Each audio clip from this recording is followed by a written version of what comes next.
ٹھیک رہنا چاہتے ہیں لیکن لوگ مشتعل کر دیتے ہیں، ایسے میں کیا کیا جائے؟ مشتعل نفس ہوتا ہے، جہاں نفس نہیں ہوگا اشتعال نہیں ہوگا۔ ایک آدمی کہتا ہے اس نے مجھے گدھا کہہ دیا، جبکہ وہ جانتا ہے کہ وہ گدھا نہیں، تو مشتعل کون ہوا؟ نفس۔ آپ کی روح کو بھی اشتعال نہیں آتا، نفس کو اشتعال آتا ہے۔ غصہ نفس کی بات ہے، یہ جو نفرت ہے یہ بھی نفس کی بات ہے۔ کوئی شخص بائبل ہی کی ایک بات سمجھ لے، No man can ever be insulted by the action of others، یعنی کسی آدمی کی دوسرے کے عمل سے توہین نہیں ہو سکتی۔ گالی دینا دوسرے کا عمل، آپ کا عمل نہیں ہے۔ اس نے گالی دی ہے تو آپ کی عزت میں کیا فرق پڑ گیا؟ کہتا ہے اس نے مجھے مشتعل کر دیا، تو آپ مشتعل نہ ہوں۔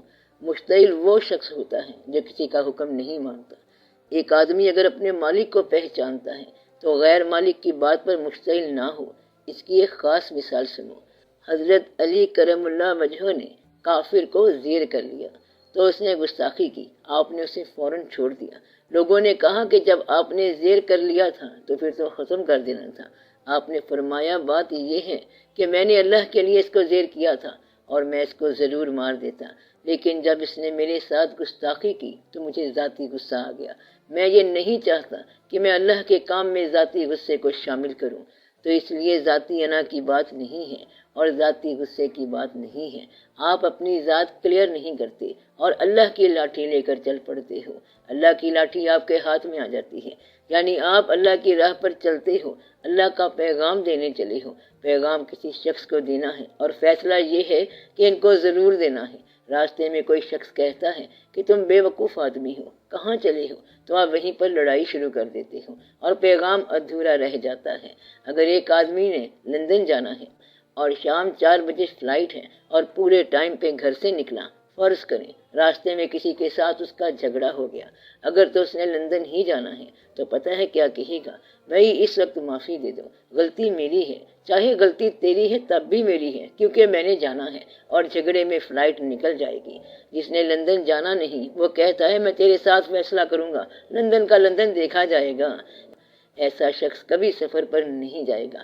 دور جانے والے قریب قریب کے جھگڑے نہیں کرتے۔ آپ بات سمجھ رہے ہیں؟ جن لوگوں نے واٹر لو کی جنگ لڑنی ہوتی ہے، یعنی زندگی کے اندر بیٹل آف واٹر لو لڑنی ہو، وہ گلی میں نہیں لڑتے۔ ایسے لوگ کہتے ہیں کہ لڑائی کریں گے ضرور لیکن ہم دور جا کے لڑیں گے۔ اس لیے چھوٹے موٹے جھگڑے کس بات کے؟ تمہارا ہمارا جھگڑا ہوگا لیکن جنگ میں ہوگا، اور وہ عظیم میدان جنگ ہوگا۔ اس لیے آپ یاد رکھو، جب آپ کا سامنا کسی جاہل سے ہو جائے تو اسے سلام کر کے وہاں سے ہٹ جاؤ۔ ایک مرتبہ ایک آدمی نے دیکھا کہ ایک شخص دوڑتا جا رہا ہے۔ اس آدمی نے غور سے دیکھا کہ یہ شخص میرا جانا پہچانا ہے۔ اسے شک پڑا کہ یہ تو عیسیٰ علیہ السلام ہے۔ وہ آدمی پیچھے بھاگا، دیکھا کہ ہیں تو عیسیٰ علیہ السلام۔ اس نے پوچھا سرکار آپ عیسیٰ علیہ السلام ہی ہیں؟ تو آپ کیوں بھاگتے جا رہے ہیں؟ کہتے ہیں ہاں، ڈر کے مارے بھاگ رہا ہوں۔ اس نے کہا آپ تو بیماروں کو شفا دیتے ہیں اور مردہ زندہ کرتے ہیں، آپ کیوں ڈر رہے ہیں؟ حضرت عیسیٰ علیہ السلام نے فرمایا وہ دیکھو پیچھے ایک احمق آ رہا ہے۔ اس آدمی نے کہا کیا اس کا علاج کوئی نہیں ہے؟ آپ نے فرمایا احمق کا علاج کوئی نہیں ہے، کیونکہ یہ بیماری نہیں بلکہ یہ عذاب الہی ہے۔ اگر آپ احمق کا علاج کرنے لگے ہو تو دراصل خود بڑے احمق ہو۔ احمق آ جائے تو کیا کرو؟ اللہ کی طرف فرار کر جاؤ، فرار فوراً وہاں سے بھاگ جاؤ۔ احمق راستے میں نظر آ جائے تو بھاگ جاؤ، کیونکہ احمق تو عذاب میں مبتلا ہے۔ اس کی اپنی بات میں نہ کوئی لاجک ہے، نہ اس کو آپ کی کوئی بات سمجھ آنی ہے اور نہ اس کو عقل آنی ہے۔ آپ اس کو ایک دفعہ سمجھاؤ، مگر جب پتہ چل جائے کہ یہ احمق ہے تو پھر آپ فرار کر جاؤ اور اللہ کی طرف بھاگ جاؤ۔ احمق کی ایک اور بات سناتا ہوں، اللہ اس کو معاف کر دے۔ ایک مرتبہ ایک جگہ قوالی ہو رہی ہے۔ قوالی میں ایک مقام آیا۔ آپ سارے قوالی سننے والے جانتے ہو کہ جہاں پر رنگ آ جائے امیر خسرو رحمت اللہ کا، یعنی موہے پیر پایو نظام الدین اولیاء اور خسرو نظام کے بل بل جائے، کہنے والے خسرو رحمت اللہ ہیں اور محبوب الہی حضرت نظام الدین رحمت اللہ کی شان میں کہہ رہے ہیں۔ اس شخص نے قوالوں کو مجبور کیا کہ تو یہاں نظام کی بجائے ہمارے پیر کا نام لے، یعنی خسرو رحمت اللہ اس کے پیر کے بل بل جائے۔ وہاں ایک درویش بیٹھا ہوا تھا، اس نے کہا تو اور تیرا پیر دونوں ہی گمراہ ہو گئے کہ تم نظام کی شان کو روک کر اپنی شان بنا رہے ہو، یعنی اس کی شان کو اس کی شان رہنے دو۔ نعت کہہ رہے ہو تو نعت کو حضور پاک صلی اللہ علیہ وآلہ وسلم تک ہی رہنے دو، نعت میں اپنے پیر کا نام نہ لگاؤ۔ اگر ادب ملحوظ خاطر نہ رکھا جائے تو یہ حماقت ہو جاتی ہے۔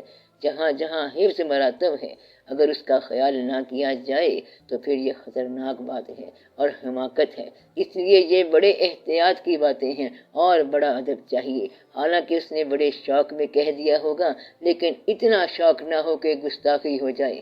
آپ بے باک تو ہو سکتے ہو لیکن گستاخ نہیں ہونا۔ حضور پاک صلی اللہ علیہ وآلہ وسلم کے بڑے چاہنے والے اور ماننے والے لوگ کہتے ہیں کہ حضور پاک صلی اللہ علیہ وسلم اللہ کی شان ہے، بس اللہ ہی اللہ ہے اور اللہ ہے، ایسا وہ شوق میں کہہ گیا اور غلط بیانی کر گیا۔ آپ بات سمجھ رہے ہیں کہ جب اللہ تعالیٰ کے محبوب صلی اللہ علیہ وآلہ وسلم نے یہ بات نہیں کہی کہ میرے بارے میں تم یہ لفظ کہو، تو پھر تم یہ لفظ کیوں کہتے ہو؟ واضح طور پہ حکم ہو گیا کہ کل انا بشر مثلکم، یہاں بشر کا مقام بشر تک ہی رکھو۔ جو آپ صلی اللہ علیہ وآلہ وسلم نے فرمایا وہ آپ صلی اللہ علیہ وسلم ہی نے فرمایا۔ اس لیے ادب میں رہنے سے بہت ساری باتوں سے بچت ہو جاتی ہے۔ تبلیغ جو ہے بعض اوقات شوق سے ضائع ہو جاتی ہے اور بعض اوقات خوف سے ضائع ہو جاتی ہے۔ طاقت کا بھی خوف ہوتا ہے کہ یہ لوگ تو مجھے راستہ نہیں دیتے، حالانکہ آپ کو ساری دنیا راستہ دے گی، لیکن شرط یہ ہے کہ آپ کو نیکی کا شوق ہو۔ پھر گھبرانے والی کوئی بات نہیں ہے۔ دریا کا راستہ کوئی نہیں روک سکتا، دریا نے ضرور چلنا ہے، بغیر منشور کے چلنا ہے اور آخر کار اپنی منزل کو پہنچے گا۔ چلنا شرط ہے، جس کو روانی مل گئی ہے اس کو منزل مل جائے گی۔ اگر آپ کو شوق پیدا ہو گیا تو آپ ضرور اپنی منزل سے واصل ہوں گے۔ پھر کبھی آپ کے پاس یہ گلہ نہیں ہوگا کہ میں تو نیک تھا مگر لوگوں نے مجھے نیکی نہیں کرنے دی، میں گناہ گار نہ تھا، اس نے گناہ گار کیا۔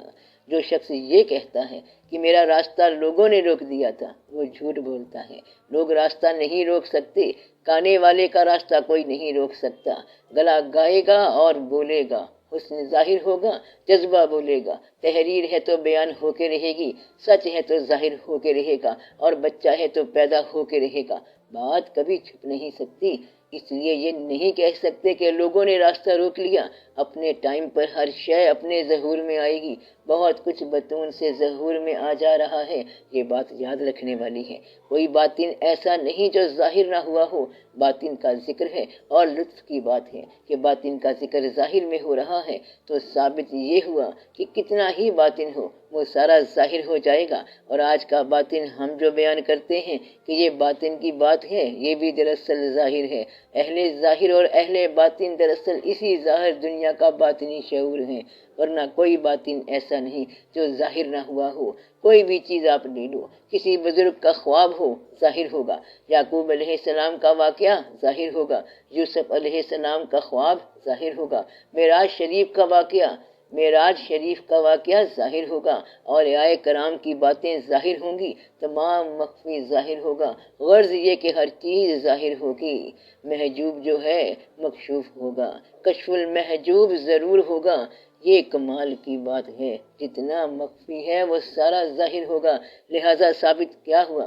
یہ کہ باطن جو ہے وہ ظاہر ہو کے رہے گا۔ اور آپ کہتے ہیں کہ میرا نیکی کا جذبہ ظاہر نہیں ہوتا اور رکاوٹ آتی ہے۔ دراصل یہ جذبہ آپ میں نہیں ہے بلکہ وہ آپ کی انا ہے۔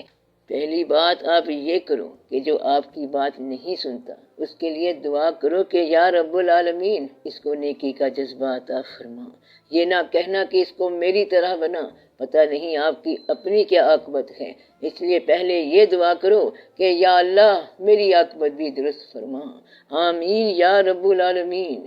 زیادہ نصیحتیں نہ کرنا اپنی اولاد کو اپنا علم نہ دینا، کیونکہ اولاد نے اپنے زمانے کا علم لینا ہے۔ پتہ نہیں تم کون سا علم دے دو، کوئی پرانا علم دے دو، اور انہوں نے کمپیوٹر چلانے ہیں اور پتہ نہیں کیا کیا کرنا ہے، اس لیے ان کو اپنی زندگی گزارنے دو۔ دعا یہی کرو کہ ان کو اللہ ایمان دے، اسلام سکھا دے، کلمے پڑھا دو، اور ان کو خود کوئی نیک عمل کر کے دکھا دو۔ اس طرح ان کی اچھی بنیاد پڑ جائے گی۔